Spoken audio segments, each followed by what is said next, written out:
Brasil é um país de um sistema de direito, né, no seu ordenamento jurídico meio complicado, porque aqui nós utilizamos exatamente o sistema chamado de civil law, que seria tudo em inglês, né? A lei comum, ou a lei civil, ou lei positiva. Tem que estar escrito, tem que ter um manual, uma constituição, e dizer. Agora, já nos Estados Unidos e em outros países da Europa, se usa o sistema common law, que aí é o direito comum. O civil law, eu não sei se eu falei comum, o civil law é esse direito civil, né? Ligado ao, vamos dizer, o âmbito de estar escrito, do positivo, ou positivismo. E o common law do direito comum ou consuetudinário, relativo aos costumes, que é o que ocorre nos Estados Unidos e em alguns países da Europa também ocorre isso, que é o seguinte: nos Estados Unidos tem lá, digamos, um livro desse com alguns princípios, e os juízes analisam aqueles princípios e dão a sua sentença. Claro que lá tem já as bases das sentenças, chamadas também de jurisprudência, e que decide. Nos Estados Unidos tem um princípio, alguns princípios, e os julgados são por esses princípios e a jurisprudência. No Brasil, tem a lei, está aqui escrito, e dá claramente para entender que ela não tem direito, aí vão recorrer à jurisprudência. Então, o Brasil vive um conflito, porque se é para nós sermos civil law, o sistema jurídico ou da interpretação da lei, que seja civil law e não como nó, ou querer fazer os dois da mesma maneira, juntos, concomitantemente. Não dá. Porque nas fontes do direito, nós temos em primeiro lugar a lei. Nos Estados Unidos, a fonte do direito são os princípios e jurisprudência. No Brasil, a jurisprudência, princípios, analogia, vai como segunda categoria ou secundária. Mas aí faz um conflito danado. Aí busco as brechas da lei. Aí por isso que cada vez mais o Brasil cria muita lei, porque é necessário criar a lei e não se valer de jurisprudência. E nos Estados Unidos se tem bastante jurisprudência, mas não se tem aquele emaranhado de lei, é só pelos princípios. Que seria, para mim, na minha opinião, até mais interessante do que isso, porque toda a vida vai ter um choque de lei. Por exemplo, nós temos a Constituição, ela é de 1988. 30 anos fez no ano passado, 2018. Aí tem muitas coisas que estão aqui que já não se adequam à sociedade que vivemos. Por exemplo, aqui não diz que os homossexuais têm direito de casar. Aqui diz que o casamento é entre homem e mulher. Aí tem que vir uma decisão lá dos tribunais ou do Conselho Nacional de Justiça, um parecer, para forçar os cartórios extrajudiciais, que não estão lá no fórum, que lá dentro do fórum também tem cartório, são estes que são os tabelionatos, a casarem. Aliás, não é o tabelionato, é o cartório de pessoas físicas, jurídicas, não, pessoas físicas, naturais e tal, que faz o casamento, a celebração do casamento, a forçar eles a casarem, os homossexuais. A dar esse direito e converter a união estável em casamento.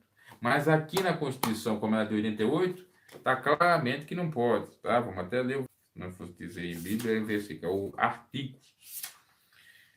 que fala da família. Nós temos, eu até parei no artigo da Previdência Social, que é 201. O artigo da família é o 226.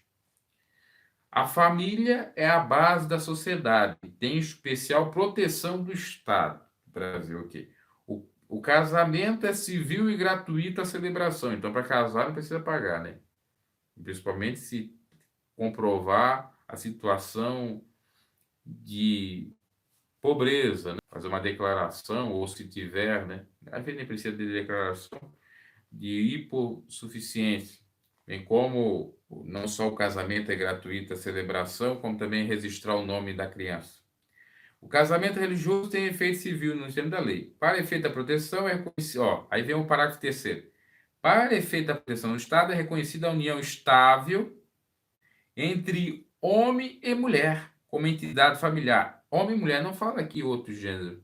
Não fala homem com homem, mulher com mulher, não fala e de relacionamentos homoafetivos, porque é antigo, entre o homem e a mulher, com a entidade familiar, devendo a lei facilitar sua conversão em casamento. Aí vem o parecer do Conselho Nacional de Justiça, que não pode nem legislar, que não vale mais. No Brasil tudo vale, é o Brasil do jeitinho, e dizer não, também os homossexuais têm o direito de converter a união estável em casamento, de casar. Ó, aí o quarto, que é mais o enfático, que fala claramente: entende-se como entidade familiar a comunidade formada por qualquer dos pais e seus descendentes. Direitos e deveres referentes à sociedade conjugal são exercidos igualmente pelo homem e pela mulher. É homem e mulher, claro, só fala disso. O casamento civil pode ser dissolvido pelo divórcio. Parágrafo 7º, fundado nos princípios da dignidade da pessoa humana, da paternidade responsável. E se não tiver paternidade responsável, por exemplo, os pais podem perder o poder familiar de cuidar das crianças.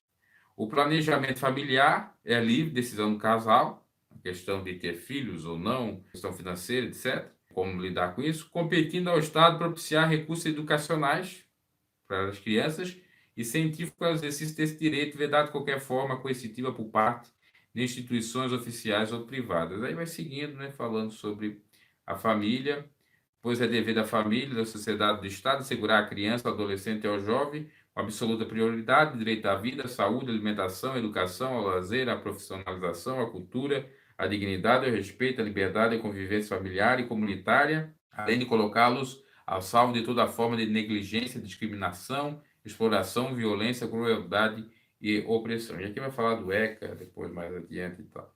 Então aqui está exatamente falando de família, homem e mulher. Mas nós temos a construção já chamada doutrinária e também jurisprudencial que favorece o casamento homossexual e a conversão da união estável em casamento. Aí o que eles querem? Estão lutando na Câmara de Deputados para criar uma lei para que isso que já está lá em jurisprudência, na doutrina, vire lei. Porque o que está na doutrina, na jurisprudência, pode virar lei. Aí já não tem mais dúvida, não tem mais problema. Por exemplo, se eu sou proprietário de um cartório, eu, mesmo com o CNJ me forçando, posso até recusar, porque eu tenho fundamento, posso até recusar celebrar o casamento. Não, porque na Constituição não está estipulado isso e nem também no próprio Código Civil, que é de 2002. Agora, se vier a lei, tiver a lei escrita na Constituição ou lá no Código Civil alguma referência, aí eu, cartorário, sou obrigado a celebrar o casamento. É interessante isso. No Brasil é uma confusão. Aproveito da ignorância um pouco do povo. Inclusive aqui, ó, teve o adendo da Emenda Constitucional 66 de 2010, que facilitou o divórcio. Como assim facilitou o divórcio? Não é bem facilitou. Por exemplo, você está casado com alguém, mas não tem filhos e decide separar, não precisa ir pela via judicial no fórum. Você pode ir no cartório, lá onde você casou, e amistosamente vocês se separarem lá e dividirem, se tiver, obviamente, o acordo, o quanto vai para cada um. Claro que já tem a estipulação também do regime quando vocês casaram. É um exemplo. Agora, se tiver filhos, tem que ser pela via judicial, porque daí tem que garantir o direito dele da pensão, o direito de visita, de guarda, etc, etc. Isso não tinha outra hora. Então, essa emenda veio de 2010 para facilitar esse tipo de casais aí, que não tem filhos ou os filhos são já de maior idade, precisa da pensão, por exemplo.